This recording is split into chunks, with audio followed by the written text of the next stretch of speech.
Friends, reproductive health का discussion incomplete रहेगा अगर हम लोग इनफर्टिलिटी को डिस्कस न करें और इनफर्टिलिटी को के जो करेक्शन मेजर है असिस्टेंट रिप्रोडक्टिव टेक्नोलॉजी उसको डिस्कस न करें। तो इनफर्टिलिटी को समझते हैं कि क्या है इनफर्टिलिटी।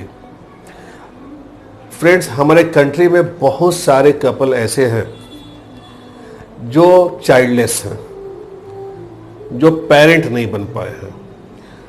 तो पेरेंट नहीं बनने का कारण इनफर्टिलिटी है। Infertile couple are those couple who lives together, who are in cohabitation, unprotected sexual relation है, वहां पे कंटिन्यूअसली रह रहे हैं, फिर भी they are unable to have child. In spite of continuous cohabitation, the couple who are unable to have child are called infertile couple. अब ये infertility है, इसके कई कारण हो सकते हैं।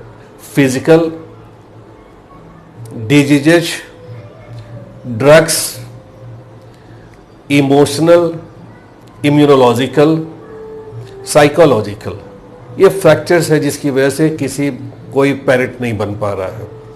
हमारे कंट्री में अमूमन not more than often female partner को ब्लेम किया जाता है इनफर्टिलिटी के लिए। पर क्या ये सच हमेशा होता है? नहीं, मेल पार्टनर्स भी रिस्पॉन्सिबल हो सकते हैं।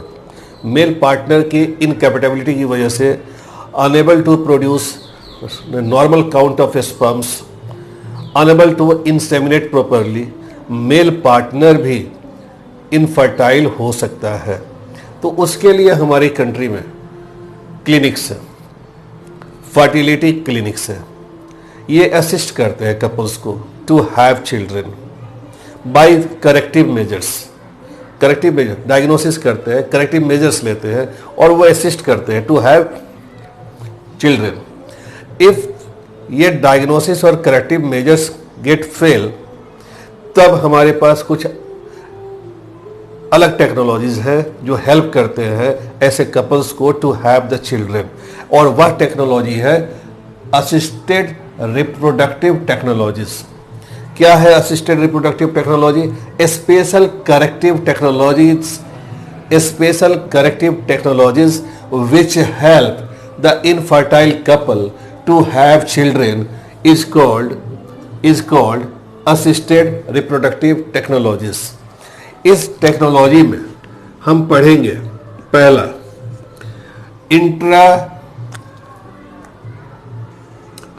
हम पढ़ेंगे इन विट्रो फर्टिलाइजेशन।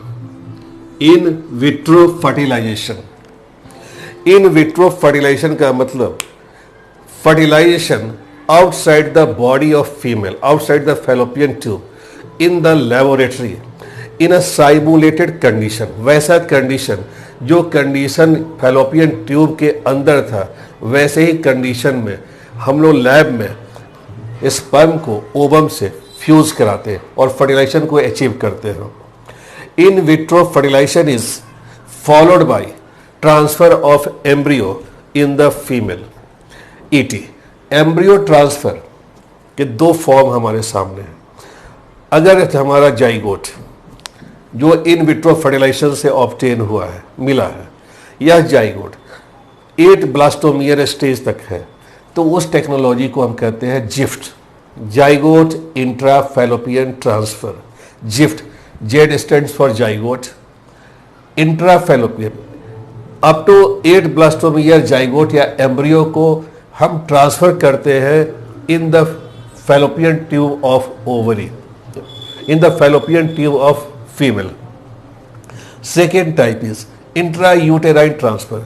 अगर एम्ब्रियो या जाइगोट, अगर जाइगोट या एम्ब्रियो मोर देन 8 ब्लास्टोमियर का है, एम्ब्रियो की बात करेंगे, मोर देन 8 ब्लास्टोमियर का एम्ब्रियो है, तो उसको हम लोग फैलोपियन ट्यूब में ट्रांसफर नहीं करते हैं, हम लोग यूटेरस या वेजाइना में ट्रांसफर कर देते हैं। ये हमारा commonly known test tube baby program, इसको कहते हैं टेस्ट ट्यूब बेबी प्रोग्राम है। Some time in vivo fertilization जो fertilization inside the fallopian tube of female हुआ है, इन विवो फर्टिलाइजेशन से ऑब्टेन एम्ब्रियो को भी हम लोग ट्रांसफर करते हैं। कब इसकी जरूरत है? इन विट्रो फर्टिलाइजेशन या एम्ब्रियो ट्रांसफर का नीड कब है, कैसे कपल के लिए है? तो वैसे फीमेल के लिए जो एग तो प्रोड्यूस कर सकती है, they are able to produce egg, but the female is not able to conceive. उसके लिए हम इस्तेमाल करते हैं। वह महिला जो कंसीव करने के काबिल नहीं है, फर्टिलाइजेशन प्रोवाइड करने के काबिल नहीं है, वहां पे हम लोग एम्ब्रियो ट्रांसफर कराते हैं, उस केस में कराते हैं। सेकेंड केस हमारा है गिफ्ट। सेकेंड केस हमारा गिफ्ट है, gamete intrafallopian transfer. Gamete intrafallopian transfer, यहां पे हम लोग डोनर फीमेल से ओवम लेते हैं और ओवम को ट्रांसफर करते हैं। किस केस में है? The female who is unable to produce the ovum but able to provide suitable environment for fertilization and pregnancy implantation। वह महिला जो फर्टिलाइजेशन का एनवायरमेंट तो प्रोवाइड कर सकती है, इम्प्लांटेशन का सुटेबल एनवायरमेंट प्रोवाइड कर रही है, लेकिन एग प्रोड्यूस नहीं कर पा रही है, ओवम प्रोड्यूस नहीं कर पा रही है, वैसे केस में हमारा ART है, असिस्टेड रिप्रोडक्टिव टेक्नोलॉजी है, वह गिफ्ट कहलाता है, गैमिट इंट्राफेलोपियन ट्रांसफर। कहाँ से लेंगे एग, कहाँ से लेंगे ओवम? ओवम लेंगे सुटेबल डोनर से, फीमेल से। तीसरा ICSI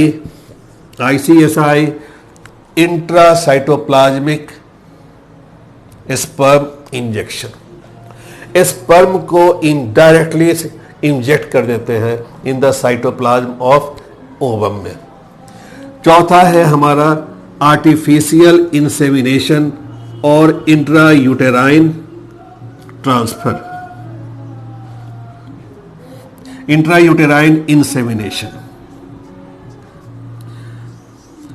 artificial insemination and intrauterine insemination, ये दो केस हमें दिख रहा है। आर्टिफिशियल इंसेमिनेशन मीन्स सीमेन कलेक्ट किया गया, डोनर से लिया गया या हस्बैंड से लिया गया और उसको ट्रांसफर कर दिया गया in the cervix of female.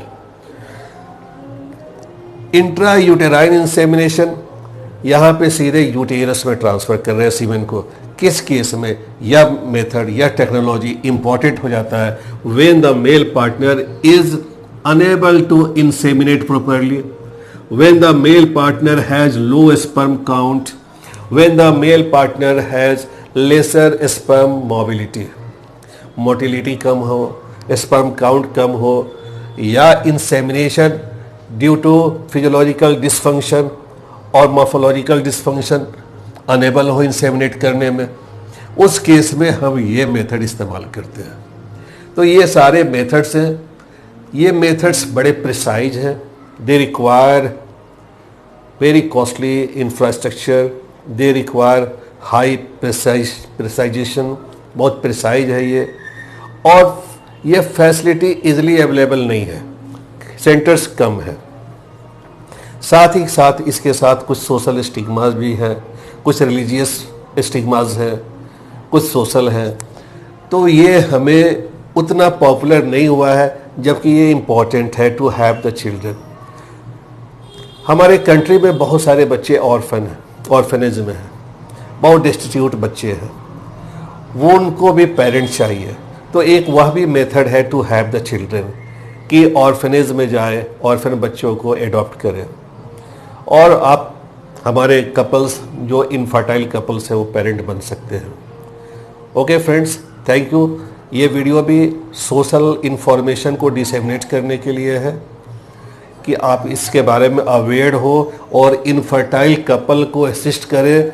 आप आजकल टीवी पे या अखबारों में, मैगजीन्स में बहुत सारे ऐड निकलते हैं इनफर्टिलिटी क्लिनिक्स के बारे में, उनके बारे में पढ़ें और अपनी सोसाइटी में इसके बारे में जानकारी दें और ऐसे कपल को हेल्प करें। Thank you very much.